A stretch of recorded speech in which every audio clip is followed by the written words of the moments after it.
Hey guys, welcome back. Continuing with our Overcoming Chronic Disease series. Today our topic is lower back pain syndrome. Let's get into it. Here we go. Pathophysiology. Lower back pain, also known as LBP, is one of the most widely experienced health-related problems in the world. The lifetime prevalence of LBP is between 58% and 70% of the population in industrial countries, and the yearly prevalence rate is between 15% and 37%. Lower back pain is defined as pain and discomfort localized below the costal margin and above the inferior gluteal folds, with or without leg pain.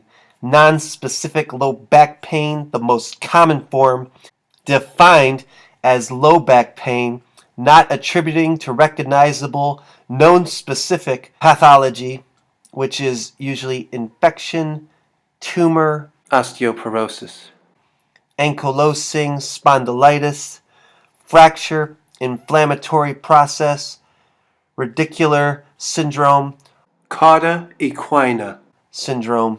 Lower back pain may occur suddenly and be unclear in onset, and may result from major trauma or multiple episodes of microtraumas. It is characterized by variability in terms of its impact and recurrent episodes. Pain may stem from a variety of spinal structures, including muscle, joint, or disc, or more than one of these, and may have inflammatory, nociceptive, and neuropathic components. The consensus belief regarding the chronic neuropathophysio state is that chronic pain is pathology rather than the symptom. Regardless of whether pain is the primary pathology or the symptom of acute injury, the consequences of pain are important for the individual and society. The consequences of pain include the problem of recurrence, including severity and disability, loss of work, increased use of healthcare services, and reduced health-related quality of life.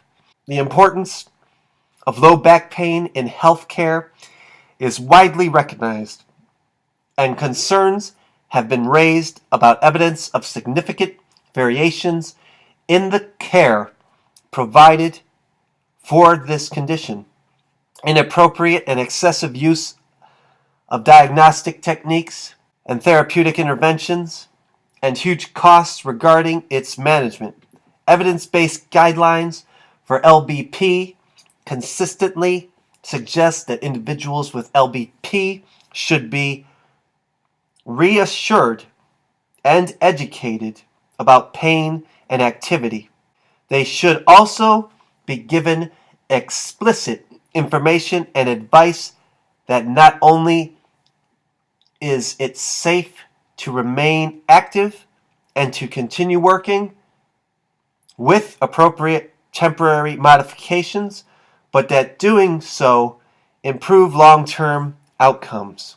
Just a little personal note, I've hurt my back occasionally, and usually it's doing a deadlift, something along those lines. Surprise. But here's the thing, the only way I ever hurt myself doing a deadlift is when I was, as it said, microtraumas. I was getting a spot from someone doing an incline bench the day before, and I was lifting a maximal weight, and I told him that I was only going to do one, and this individual thought that he could will me to do 2 or 3, and I only told him I would do 1. So, pushing through that, I could tell that I had a little bit of pain, like I went a little bit, but it wasn't damaging me. But then the next day when I did my deadlift, sure enough, body went funny. So that's how important it is for microtraumas. That's why we keep our form 100%, right? We keep it locked down to protect ourselves at all times, right? But while I was hurt and my back was still, recovering, I still worked out. And that's what I was talking about with these little modifications. So I just want to throw that in there. Effects on the exercise response. In and of itself, LBP does not have an effect on the exercise response. However, the exercise positions involving standing or sitting may exacerbate pain and prevent individuals from reaching their best efforts or may contribute to a variation in effort. Therefore, people with LBP should be allowed to practice a variety of exercise modalities, including different positions, while noting any limiting factors. Limiting factors may be physical, that's pain or fatigue, psychological, right? This is fear of re-injury, or sociological, concern about who is watching them during exercise. Effects on exercise training. Individual beliefs about LBP will influence the approach to exercise. Some people will consider LBP minor or inconvenient, ignore it, and go about performing their usual exercise regime.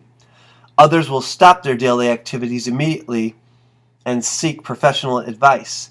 If pain is aggravated by certain exercise activities, some persons with LBP may avoid these specific activities or may even avoid those activities that anticipate will cause pain. Therefore, the ability to exercise may be greatly compromised by the degree to which people respond to LBP based on their beliefs. Most episodes of LBP require no specific treatment and, if necessary, and at most, minor modification of heavy physical activities for a couple of days. For significant acute LBP, this is less than 3 months in duration, in which pain and injury are somewhat related.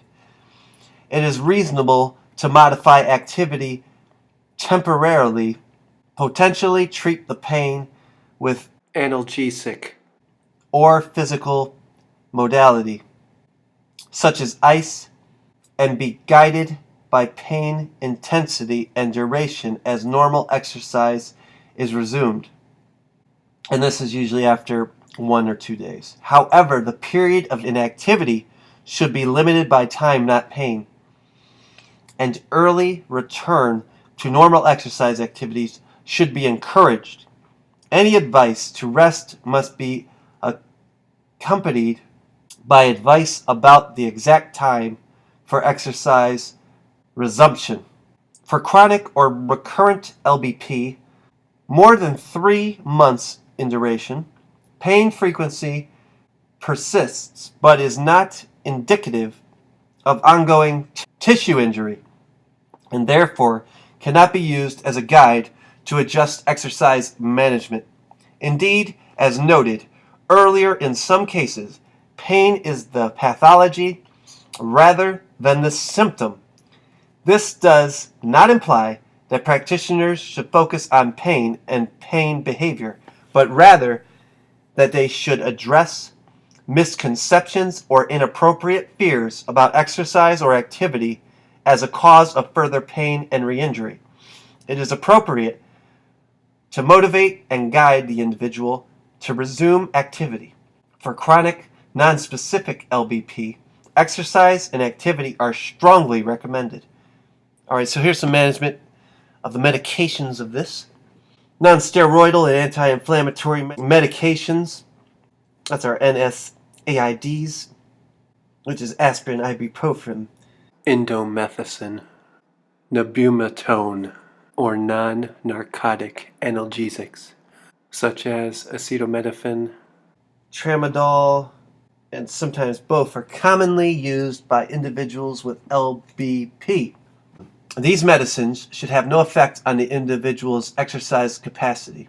Muscle relaxants and antidepressants are sometimes used and may cause drowsiness. Opiates and oral steroids are occasionally used for short-term management. This will be 1 to 3 weeks of acute back pain. Such short-term use of oral steroids should have no adverse effects on exercise capacity. Here's some recommendations for exercise testing. Individuals with LBP should be able to perform all exercise tests. This is including aerobic, anaerobic, endurance, strength, flexibility, coordination, and functional. Recommended by the American Council of Sports Medicine. Although some tests may not be necessary, individuals with LBP may be limited in exercise test performance by an actual or anticipated increase in pain. Therefore, allowing practice time on different test modalities in order to select the best modality is essential, and one should identify the limiting factors, which is going to be usually pain or fatigue, so that the data can be interpreted accurately.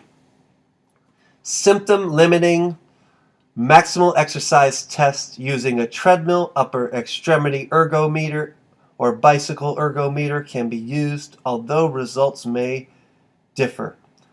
The preferred modality for assessing aerobic fitness levels in patients with chronic LBP is the treadmill. Treadmill testing yields the highest peak oxygen consumption compared with other tests and comes closest to measuring maximal oxygen consumption. Recommendations, right? Let's get into some exercise programming.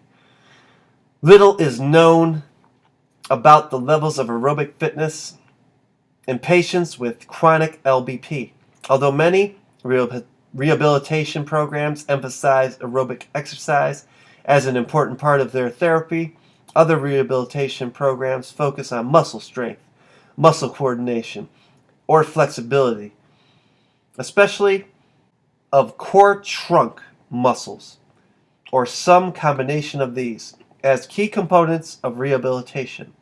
The number of studies and symptomatic reviews have shown that exercise is significantly more effective than rest for LBP. There is also strong evidence that no one specific exercise regime is superior. Exercise guidelines for individuals with LBP are therefore similar in the guidelines established by ACSM for apparently healthy populations with appropriate adjustments. The goals for exercise programming in individuals with LBP are to improve health and well-being, increase exercise tolerance, and prevent debilitation caused by inactivity. Exercise modalities that minimize stress to the lower back should be started during the first 2 weeks of acute lower back pain. During the acute stage of severe lower back pain only, exercises for hip and back muscles could be delayed for at least 2 weeks, and the intensity should be low, with gradual increases in intensity and duration. Let's show you a table. Table 35.2. For those with chronic lower back pain, exercise intensity and duration should also be graded. Gradual in progression and time rather than pain contingent. This is particularly important in individuals who are debilitated and fearful of re-injury. Finally, given that adherence to any exercise or activity regime is essential if benefits are to accrue, and given that no one exercise regime is superior, it is essential that exercise or activity prescription consider client performance. All right, let's go. Here's our sources. What we got? We got the European Guidelines for the Management of Chronic Nonspecific Lower Back Pain, Diagnostic and Treatment of Lower Back Pain, a Joint Clinical Practice Guideline for the American College of Physicians and the American Pain Society. And then we have our suggested websites. American Academy of Spine Physicians, that's at www.spine-physicians.org. American Association for Neurological Surgeons, www.aans.org.